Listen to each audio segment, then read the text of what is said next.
REBOUND. The Missouri Attorney General tells school districts and health departments that they can no longer enforce COVID-19 procedures. I'm Bronte Soralski with how a local health department is planning for a possible new change in guidelines.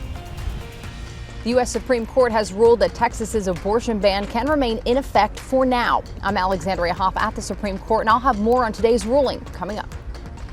The 4 states' most watched news starts now. Thank you for joining us tonight. I'm Jordan Abbey. Joplin Fire Department put out a house fire at 18th and Sargent today. Officials say everyone inside at the time of the fire made it out, and there were no injuries, thankfully. Joplin Fire Marshal says this was an electrical fire. 3 men charged after a tourist boat sank on Table Rock Lake, killing 17 people. We'll find out next year whether they will face a criminal trial. The 3 men, Kenneth McGee, Curtis Lanham, and Charles Batzel, were charged after the duck boat sank in 2018. After a 2-day preliminary hearing, the judge gave prosecutors until the end of the year to respond to defense attorney's request the case be dismissed. The judge said he will set a court date next year to announce his decision. Meteorologist Doug Haley joining us now. Windy here, really windy. Yeah, it's really been windy all day long. We had the strong southerly winds, and now we got the strong northerly winds as a cold front is shifting through. So drastically getting colder. We had some thunderstorms throughout the evening hours. 72 is our high. We started at 46. We should only be topping out at 49 for this time of the year. And we got some pretty big thunderstorms. Dry line pushed through about 6, 7 o'clock, and these storms have been racing off toward the east, but a monster severe weather event going on just east of us, Missouri down through Arkansas, Kentucky, Indiana, and also Illinois. But we're on the backside now, so we're getting the colder air. So we're going to see what the weekend looks like here in just a bit. Thank you. Local health departments and schools are working to understand what an order from Missouri's Attorney General means for them. Now, the order states that school districts and health departments must end all COVID-19 health orders effective immediately. KON's Bronte Soralski spoke with the Jasper and Newton County Health Departments. Bronte has more. Missouri's Attorney General sent a letter stating that health departments could no longer enforce mask mandates, quarantine orders, or any other public health orders that are null and void under the judgment in a recent Cole County ruling relating to health orders. We received a letter from the Attorney General on December 7th and told the health departments and schools also that enforcement and ordinances pertaining to COVID-19 were null and void. This doesn't change too much right now in Newton County, as the health department and schools do not have those orders in place. What's changed so far is that close contacts who show no symptoms will still be allowed to engage in extracurriculars without a mask. As long as you are symptom-free, not showing any symptoms, you can continue to go to school. You don't have to wear the mask. You can play in sports or do extracurricular activities with the school, whereas previously you could not. Tony Moore with the Jasper County Health Department told us over the phone that the judge's ruling won't go into effect for over a week. They're taking this time to look at what this will mean for the health department and schools. Also, we are kind of hoping to hear get more input from Missouri Department of Health and Senior Services about their guidance as to how to go forward with this. And so we are looking at all kinds of sources of information at this point and just trying to determine what's the best direction to go with this to be in compliance with the court ruling, and also to try and improve the health of the public. With the state guidance being so new, local health departments are working to see what they will and will no longer be able to do. In Jasper and Newton counties, Bronte Soralski, KOAM News. The Newton County Health Department plans to send out guidelines to schools on Tuesday. That's pending the department's board approval. A couple of Joplin organizations came together to donate medical supplies to rural clinics. Joplin's Daybreak Rotary collected old medical equipment from Mercy Hospital. That equipment is going to get new life by being donated to Medical Supplies Network International. That organization takes the equipment, distributes it to rural hospitals and clinics in need all across the globe. Joplin Daybreak Rotary and Mercy Hospital Joplin have combined together to provide a generous donation of slightly used medical equipment and supplies that are going to be given to another Rotary group organized out of Tulsa and distributed worldwide. Medical Supplies Network International is a Tulsa-based organization founded by Rotary.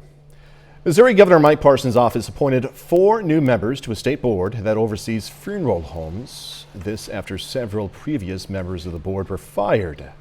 Several funeral homes complained to the governor's office after previous members beefing up inspections. This after one crematory was found in such disrepair, body fluids were leaking onto the floor.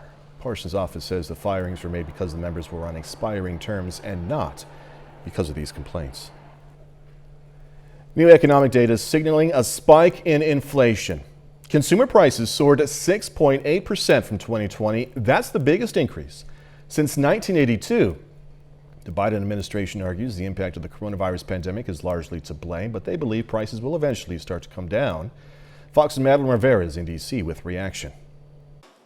U.S. inflation is red hot. Prices rising 6.8% in November compared to a year ago, the highest in nearly 40 years. Regardless of how this number is spun from a political standpoint, consumers and businesses are left footing the bill as rising costs eat into consumer wallets. Spikes in prices of food, gas, used and new cars among the items largely driving the elevated report, putting pressure on the economy and raising the stakes for the Federal Reserve. This is their primary job, to help that average consumer, and they're failing. The report also signaling problems for President Biden. A recent poll showing the president's approval rating slipping to 41%, with voters identifying inflation as a pressing issue, despite the White House's attempts to boost optimism. I think you'll see it change sooner than quicker, than more rapidly than it will take than most people think. Republicans arguing Democrats' policies are fueling the price hikes. We have spent $12 trillion in the last 18 months. I mean, that's an unfathomable amount of money, and we've done it without very, very little thought. Democrats say the roughly $1.8 trillion Build Back Better social spending plan will help ease inflation. But Friday's report will likely further erode the support of moderate Senator Joe Manchin, who's mentioned inflation as one of his key concerns. In Washington, Madeline Rivera, Fox News. A divided Supreme Court weighed in on a controversial abortion law in the Lone Star State of Texas today. While the decision wasn't a ruling on the merits of the law, it did pave the way for the courts to decide whether the law is constitutional, while giving both sides something to still hold on to. Fox's Alexandra Hoff is at the Supreme Court with more. The U.S. Supreme Court ruling a Texas law banning most abortions can remain in place for now. The decision comes nearly 3 months after Texas's controversial law went into effect, making abortions illegal after the detection of cardiac activity in an embryo, typically around 6 weeks. It's just a great day for life in America. But the ruling also delivered a partial victory for abortion providers and civil rights groups challenging the law, saying clinics can sue over the ban. Folks deserve access to safe medical care. In his majority opinion, Justice Neil Gorsuch wrote arguments at the lower court by providers, quote, face serious challenges but also present some opportunities. But in a partial dissent, 3 liberal justices blasted the court for not going further. Justice Sonia Sotomayor, writing for the group, the court should have put an end to this madness months ago before SB 8 went into effect. But as the Supreme Court steps away from the debate in Texas, it's weighing a separate abortion case in Mississippi. Dobbs versus Jackson Women's Health Organization involving a challenge to Mississippi law banning most abortions after 15 weeks. And the question for Dobbs is not simply whether Roe will be reversed, but whether the court is going to dramatically change and reduce the reach of Roe.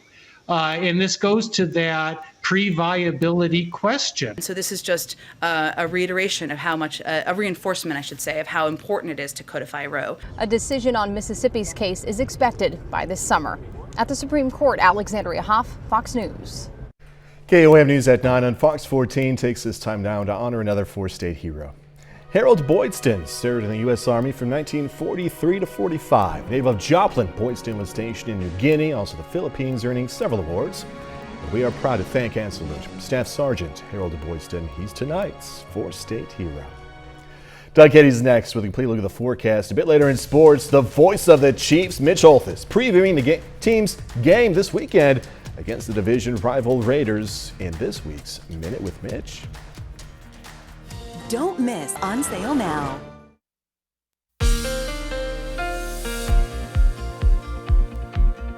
Well, it definitely turned out to be another mild and very windy day for us today. We got some on and off showers and thunderstorms, and then some stronger, even a few severe thunderstorms during the evening hours as our dry line pushed through the region. These are all gone, so we're thunderstorm free from this point on as we go through the overnight hours. Nice live shot, Indigo Sky Casino and Resort, of course, Indigo, just outside of Seneca, Missouri.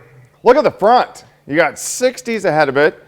Very distinctive line from about Grand Lake to Neosho, through Carthage up to Stockton Lake. And then look at the temperatures tumbling behind the front all the way down to 41 in Yates Center.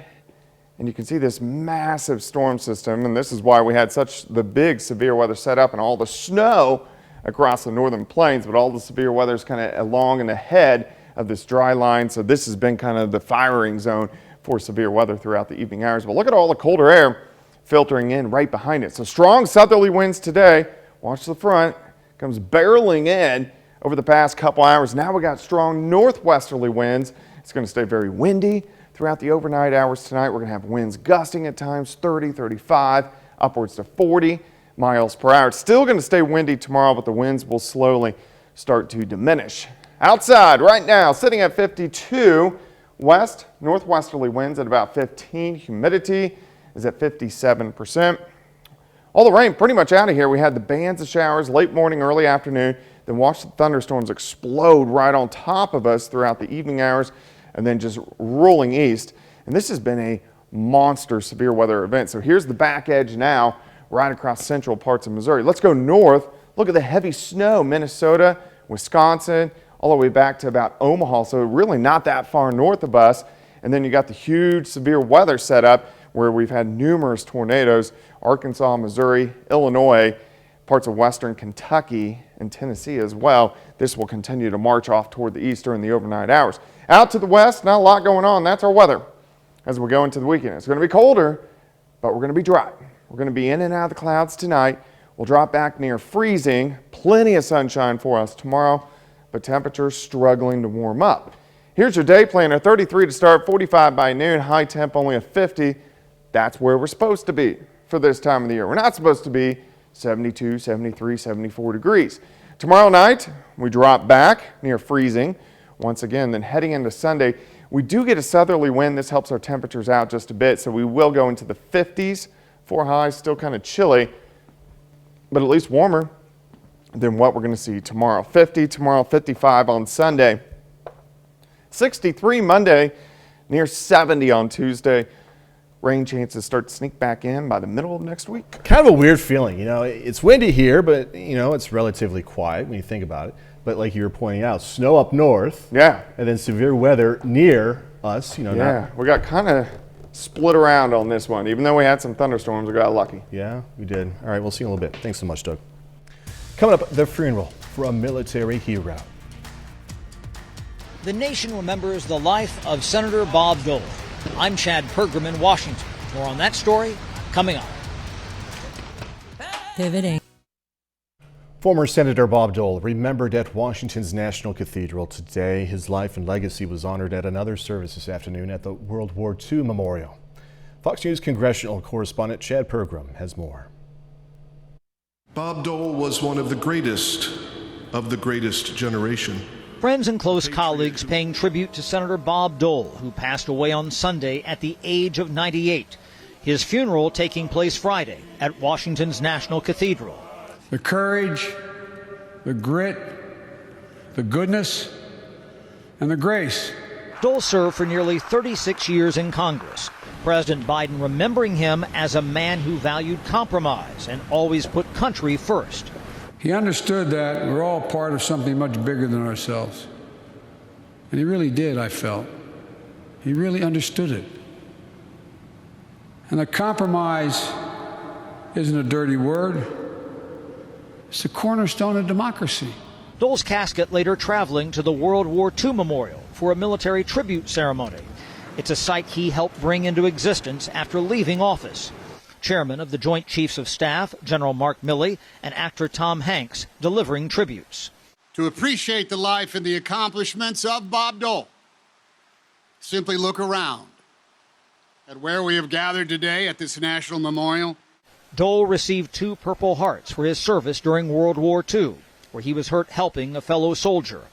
The injury left him unable to use his right hand and pushed him to help the disabled. We're honoring a man of deep character and tremendous accomplishment, a long and impressive record of selfless service. Services for the late senator continue this weekend in his home state of Kansas. In Washington, Chad Pergram, Fox News. Next, trying to gauge when this pandemic is going to end. Who decides when the world is no longer in a pandemic? I'm Ashley Strohmeyer, and I've got that story coming right up. Julie. The holiday party is back, and so is the price tag. According to a Lending Tree survey, 30% of Americans plan to host an end-of-year event.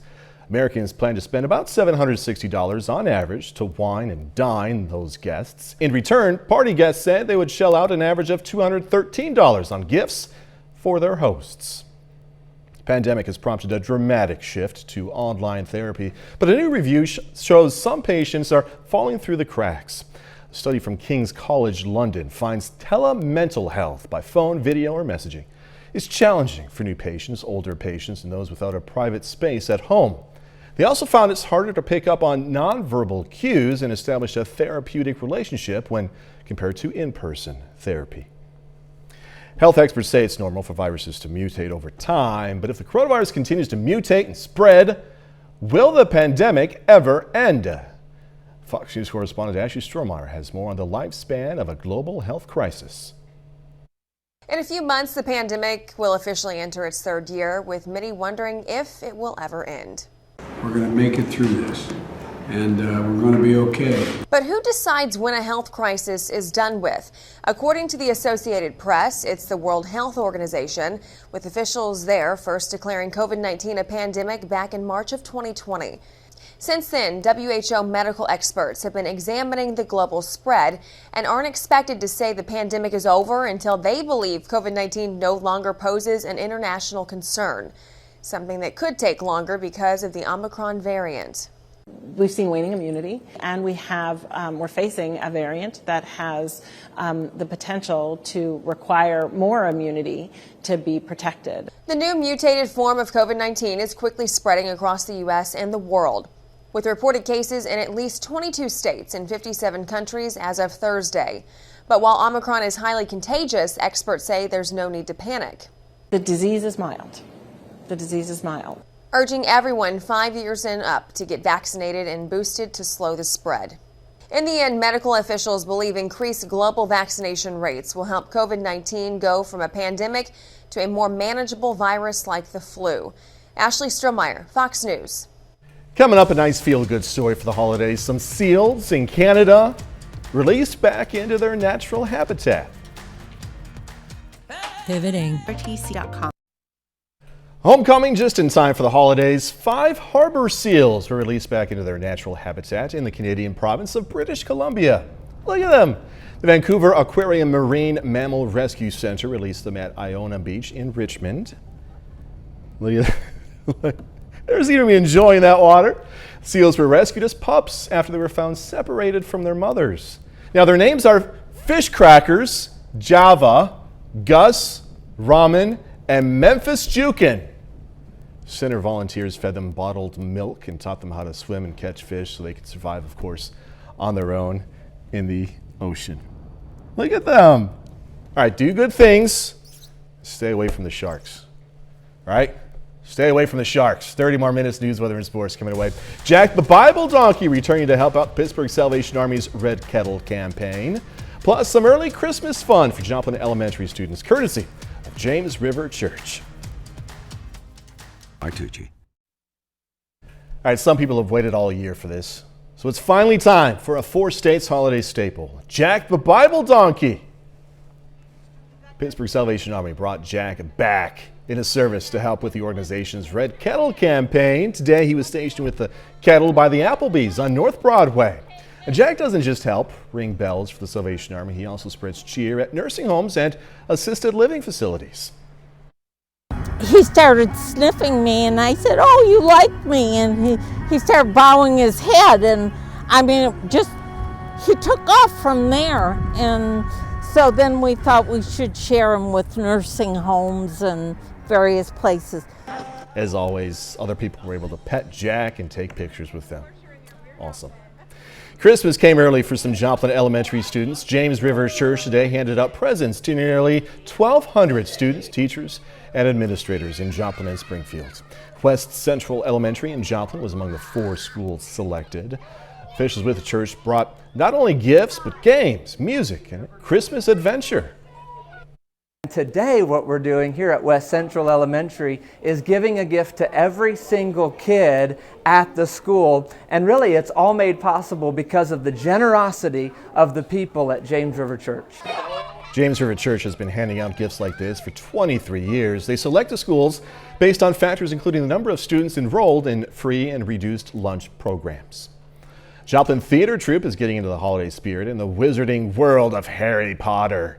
Dream Theater Troupe hosted a YULE Ball. It featured activities based on Hogwarts staples like wands, potions, and Quidditch. It also featured plenty of dancing. I hope that people really get an opportunity to tap into the fandom that is Harry Potter, because there's not a lot of those kinds of conventions and large things here in this area anymore. I recall back when the movies were coming out and everyone would get in costume and go stand in line until midnight to do that. At the end of the night, everyone walked away with a goodie bag that included a wand and magical ornament. All right, commuters and other travelers who rely on Amtrak trains may soon be in store for a longer trip. Amtrak officials say they're going to be cutting back service to make up for the loss of employees who can no longer work because of the Biden administration's vaccine mandate. They say they're going to be canceling a number of routes next year, despite getting around $66 billion from the government's infrastructure bill. Amtrak says long-distance services will take the brunt of the cutbacks. Right now, about 95% of the company's employees are fully vaccinated. That number expected to rise to 97% in the next few weeks. The railroad says it has 18,000 employees, so that still means cutting between 500 and 1,000 workers because of the mandate. Federal Aviation Administration has outlined new rules affecting air safety. This as new wireless 5G services are set to come online, intended to avoid air traffic disruptions. The new FAA order would restrict pilots from operating automatic landing and other cockpit systems commonly used in poor weather. The rule is designed to avoid possible interference from 5G in the spectrum range known as C-band. Airports facing potential disruptions are going to be identified in future notices. AT&T and Verizon, by the way, agreed to delay new 5G services until January 5th over expressed safety concerns. Delta Airlines flight was forced to make an emergency landing in Oklahoma City yesterday evening. Flight was headed to LA from Washington, D.C. when a quote, combative passenger assaulted a flight attendant. U.S. Air Marshals were able to subdue the passenger, control the situation until law enforcement took him into custody in Oklahoma City. There's no word on what provoked the incident, though. This also coming at a time as airlines continue to experience a surge in unruly passengers over the past year. FBI is also investigating this incident. Vaccines are helping air travel continue making its comeback, but experts say the pandemic is causing more people to change where they're deciding to visit.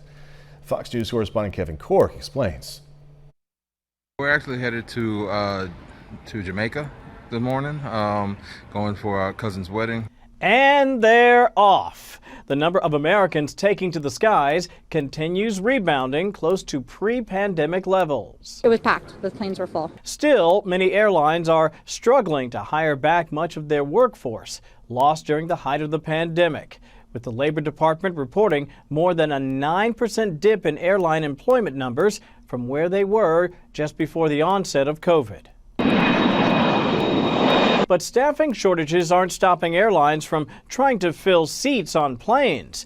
And while more people are flying again, experts say the pandemic is causing major shifts in travel trends. With new variants coming in all the time, people are anxious and they're concerned about making those plans, particularly international travel. As a result, domestic travel is seeing a bump.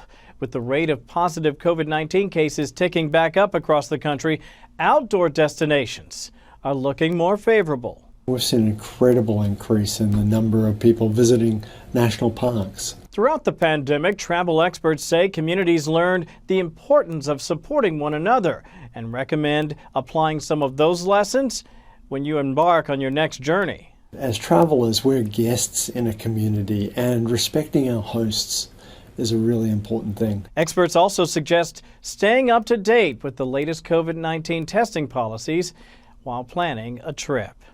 I'm Kevin Cork, Fox News. A new development in eye care could make reading much easier for millions. Eye drops made by the company YULE could end up replacing reading glasses and give clarity to vision for millions of Americans with near vision problems, mostly over the age of 40. FDA has approved the drops, and they hit the market yesterday. About 128 million Americans have trouble seeing close up. New drops are effective in about 15 minutes. YULE says 1 drop per eye provides sharper vision for 6 to 10 hours. Now here's the fine print, the dollar amount. 30-day supply of the drug costs about $80. And by the way, it's currently not covered by insurance. A bit later, how technology is helping the bad guys. For the Cyber Guy, the $29 technology thieves are using to steal cars. How to spot it, coming up. When searching for your...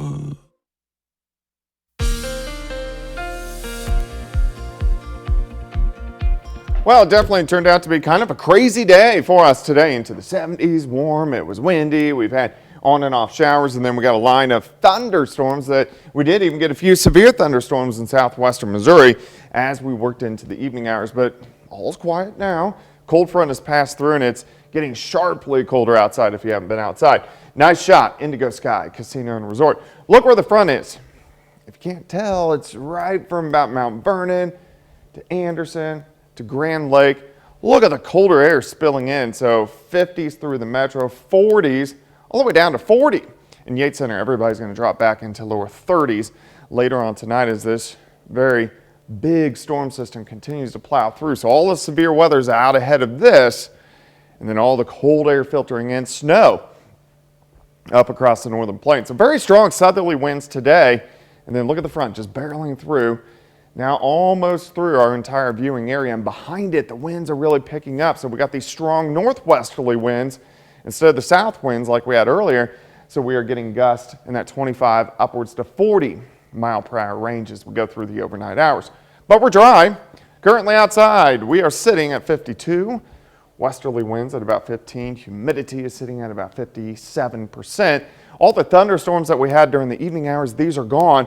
We're kind of dodging showers all day long, just kind of in and out throughout the afternoon. And then thunderstorms explode right on top of us and then blow right on through. Now we are pretty quiet. So any severe weather, really from St. Louis down through south central parts of Missouri.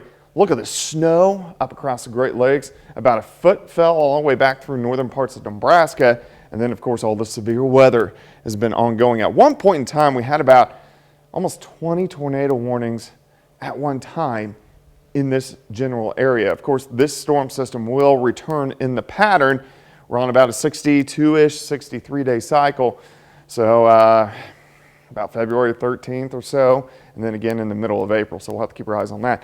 Out to the west, not much going on. That's our weather as we head into the weekend. It's going to be much colder, but it's going to be pretty quiet. All right, near freezing tonight, in and out of the clouds. Sunshine tomorrow, still kind of windy. Temperatures struggle to warm up, but right about where we should be for this time of the year. 45 by noon, high temp right around 50. And then another cold night tomorrow night. We drop back near freezing once again. And then Sunday, we get southerly winds, so this is going to help us warm up a little bit more. I think mid-50s for highs if you're traveling north. Kansas City, Arrowhead Stadium, Chiefs play at noon. It'll be into lower 50s, so a little bit on the chilly side, but really not that bad for football weather. 50 tomorrow, 55 on Sunday, 63 on Monday, back to 73 on Wednesday, but also chances for showers and thunderstorms increasing once again. Gorgeous earlier today, and as you were saying, near freezing tonight. Yeah, big switch. That's how it goes. Another thing you were talking about, I'll tell you this, certainly beginning to look a lot like Christmas north of here. Still well south of the North Pole, though. A winter storm watch has been upgraded to a winter storm warning for southern Minnesota and northern Iowa for Friday as the first major winter storm of the season. Parts of that area getting heavy snow, expecting it to continue at least lightly until tomorrow. Talking, as Doug was talking about accumulations of 11 inches or more in some places. Good snowmobiling weather right there. Coming up in sports, the semifinal night, Carthage Boys Invitational. Also, Joplin girls hitting the floor against Farmington in the Lady Eagle Classic. Jacob Leonard has that and more next. Winchester 9.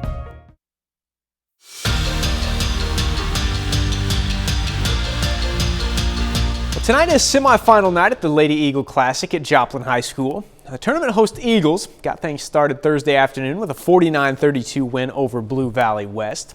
And Joplin has a chance to move on to the championship tonight, facing Farmington in the semifinals.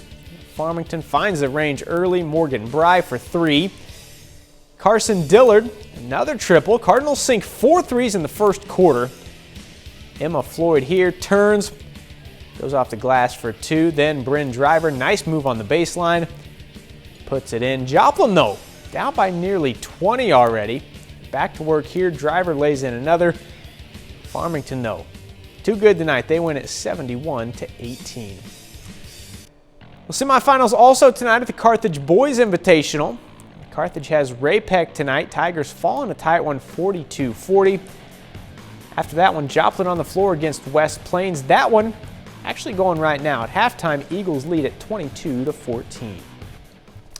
Kansas City Chiefs have won 5 games in a row. Last week, the defense dominated in a 22-9 win over the Broncos. This week, Chiefs remain at home for the 3rd straight game with a rivalry matchup against the Raiders. And like we do every Friday night, right now it's time to hear from the voice of the Chiefs, Mitch Holthus, in this week's Minute with Mitch.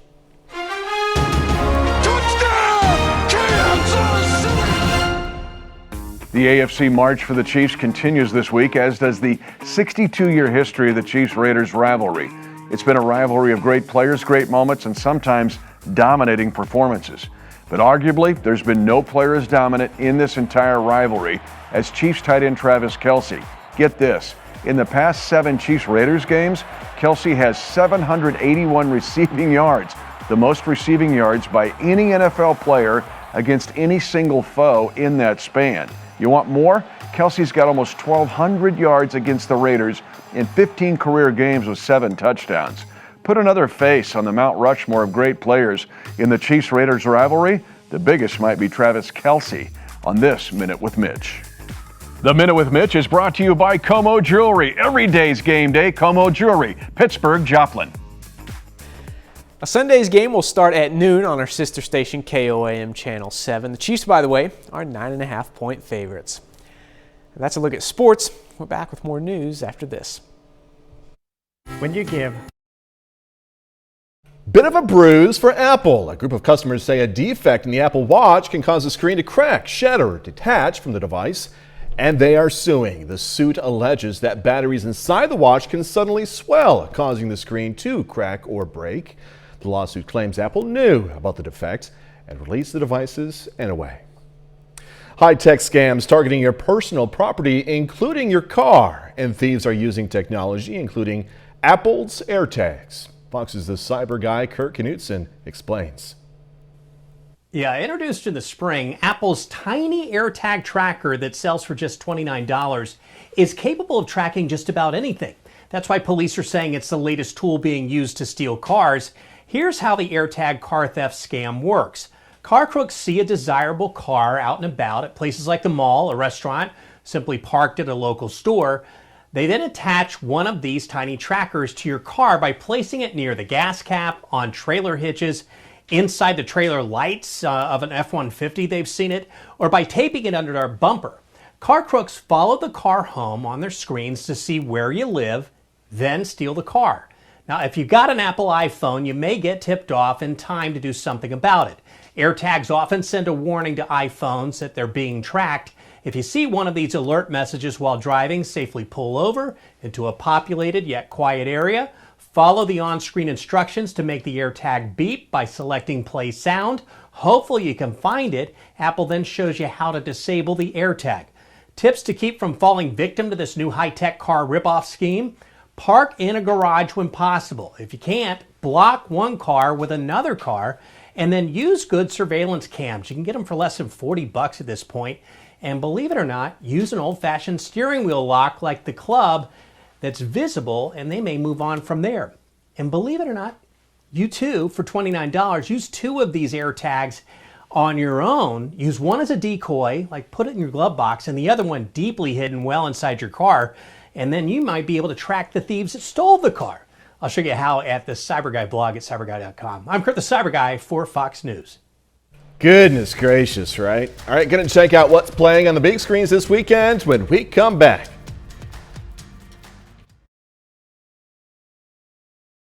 Cue the music, the A-listers, and the return of Carrie Bradshaw. Here's a look at new releases with Fox's Ashley Dvorkin. Tonight is about family. West Side Story is in theaters nationwide. So, Eric, what is the vision for this retelling? Steven Spielberg does a masterful job in not just remaking West Side Story, but redefining the story for a new generation. The music is there, but everything around it feels new and vibrant and colorful and different. Lucy! Also in theaters is Being the Ricardos. This is a film that takes place over the course of one really crazy week in the lives of Lucille Ball and Desi Arnaz, played by Nicole Kidman and Javier Bardem. And it takes a look at their complex personal and professional relationship as a bunch of new things come to light in their lives. We're live. Plus, there's the sports drama National Champions. A star quarterback who decides to go on strike with all of his fellow players right before the biggest game of the year in order to fight for fair compensation and equality and respect for these college athletes that are putting their bodies on the line for this sport.